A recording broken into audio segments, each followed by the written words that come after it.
Hi friends, welcome to YouTube channel reference. మన YouTube ఛానల్లో daily ఒక కరెంట్ అఫైర్స్ జీకే, సో ఆ రోజు జరిగే వింతలు విశేషాలు అండ్ దాని నుంచి మనమే నేర్చుకుంటున్నాం. మన ఎగ్జామ్ కి ఎంతో ఉపయోగపడుతుంది. ఇలాంటి వాటి అన్నింటిని చూద్దాం friends. So total throughout international గా, నేషనల్ గా, స్టేట్ వైడ్ గా అండ్ స్పోర్ట్స్ లో, సైన్స్ లో ఏమేమి జరుగుతుంది ఏంటని చెప్పి రోజుకు ఒక కరెంట్ అఫైర్స్ డైలీ జీకేతో మేము ముందుకు వస్తున్నా. ఇవి చాలా ఇంపార్టెంట్. ఇవి సో నెక్స్ట్ 6 months ఎగ్జామ్ కి ముందు 6 months చూసుకోమంటారు. సో మనం ఇప్పటి నుంచే ప్రాక్టీస్ అయితే సో నెక్స్ట్ 2025 లో నవంబర్, డిసెంబర్ జరిగే ఎగ్జామ్స్ అన్నిటికీ మనం చాలా ఈజీగా, చాలా యాక్యురసీగా ప్రిపేర్ అవ్వచ్చు. ఓకేనా? సో ఇంకా ఆలోచన చేయకుండా చూద్దాం, డైరెక్ట్ వీడియోలోకి వెళ్ళిపోదాం.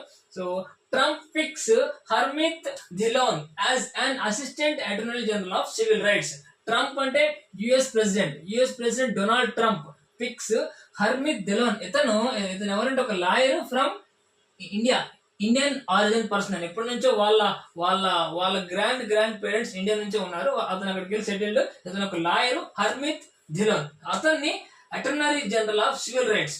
Who is USA attorney general of civil rights అడుగుతుంది. ఎందుకంటే మన ఇండియాతో సంబంధం ఉన్నారు కాబట్టి, ఇండియాతో లింక్ ఉన్నారు కాబట్టి చాలా important. So Trump picks Harmeet Dhillon as an Attorney General of Civil Rights, Assistant Attorney General. Okay, so Syria fighters names Mohammed al-Bashir as interim Prime Minister. So Mohammed al-Bashir. So Syria government అతను freedom fighter అంట. అయితే Syrian government Mohammed al-Bashir ని so interim prime minister గా elect చేసుకున్నారు. Mohammed al-Bashir. So అయితే capital Damascus, Syrian capital Damascus and currency Syrian pound. So మనకి అదే important. Capital Damascus, currency Syrian pound. Okay, next Arunachal Pradesh CM Prem Khandu new logo for eagle nest bird festival అవుతుంది. ఇది 4th season. So 2024 జరిగింది 4th season.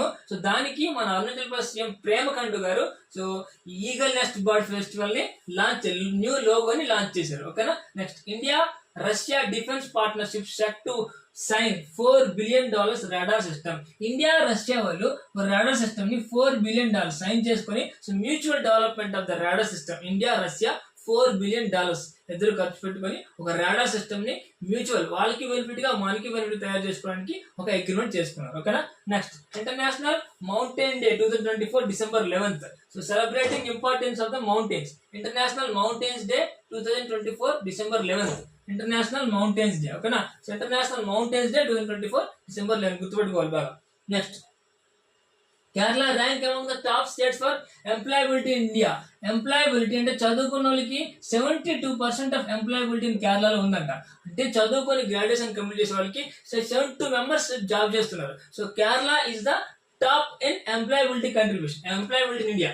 So Kerala అనేది employability, ఇది చాలా important. ఎందుకంటే employability present అనేది అన్ఎంప్లాయ్మెంట్ చాలా ఎక్కువ ఉంది కదా.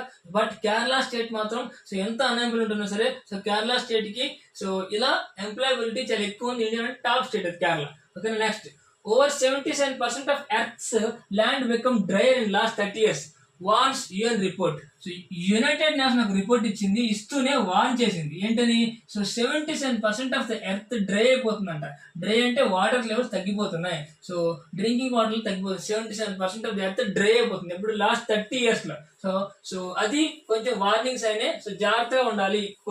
కొన్ని ఇనిషియేటివ్స్ తీసుకొని సో ఆ డ్రైయర్ కాకుండా కాపాడుకోవాలని చెప్పి యునైటెడ్ నేషన్ చెప్తుంది. Okay, next S&P global maintain 6.8 growth forecast for financial year 28.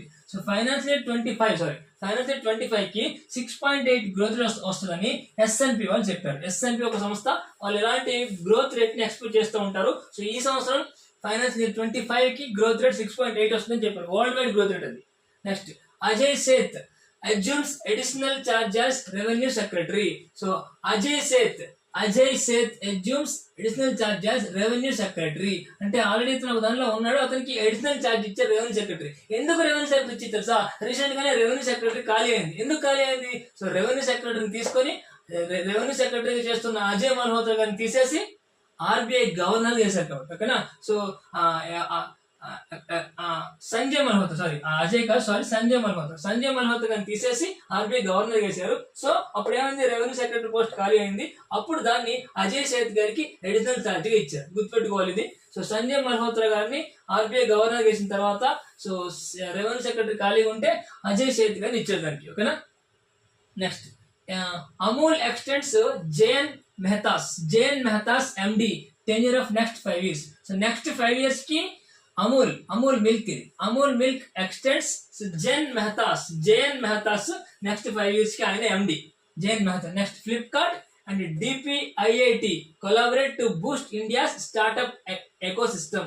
Flipkart and DIIIP అంటే department of promotion of industry and internal trade. So department of promotion of industry and internal trade వాళ్ళు and Flipkart వాళ్ళు ఒక MoU చేసుకుని to Boost the India startup ecosystem. ఇండియాలో startups పెంచడం కోసం Flipkart and DPIIT. So DPIIT అంటే ఏమని అడుగుతారు, సో ఎవరెవరు అగ్రిమెంట్ చేసుకున్నారు చెప్పి అడుగుతారు, దేనికోసం అగ్రిమెంట్ చేసుకున్నారని అడుగుతారు, దేనికోసం to Boost the startup ecosystem. Okay. Next Google partners with NCERT to launch YouTube channels of 29 Indian languages. NCERT అంటే ఏంటి, education. So up to 1 to 11th class వరకు 12th క్లాస్ వరకు సో యూట్యూబ్ ఛానల్స్ ని launch చేయడం కోసం Google so ఈ NCERT తో partner అయింది. వీళ్ళిద్దరు పార్ట్నర్ అయ్యి 29 లాంగ్వేజెస్ లో సో యూట్యూబ్ ఛానల్స్ పెట్టి NCERT లో ఉన్న నాలెడ్జ్ అంతా యూట్యూబ్ ఛానల్లో క్లాసెస్ రూపంలో అందించాలని గూగుల్ అండ్ NCERT ఇద్దరు సో ఒక ఒప్పందం ఒక పార్ట్నర్షిప్ జరిగింది. ఓకేనా. Next 78th UNICEF foundation day December 11th. 78th UNICEF foundation day. UNICEF foundation day December 11th. ఇప్పుడు 78th యూనిసెఫ్ ఫౌండేషన్ అంటే యూనిసెఫ్ స్టార్ట్ అయ్యి 78 years అయిపోయింది. So a celebration of children's right and well being. Okay. Next 20th Asian women's handball championship Japan trims over South Korea. So South Korea పైన Japan గెలిచింది. అక్కడ 20th Asian women's handball. So thank you for watching my video. Like చేసుకోండి, మీ friends తో share చేసుకోండి and subscribe చేసుకుని bell icon click చేసుకుంటే so videos అన్ని direct గా మీ మొబైల్ లోకి వస్తే ఎవ్రీ డే ఒక daily GK from rough notes. Thank you so much.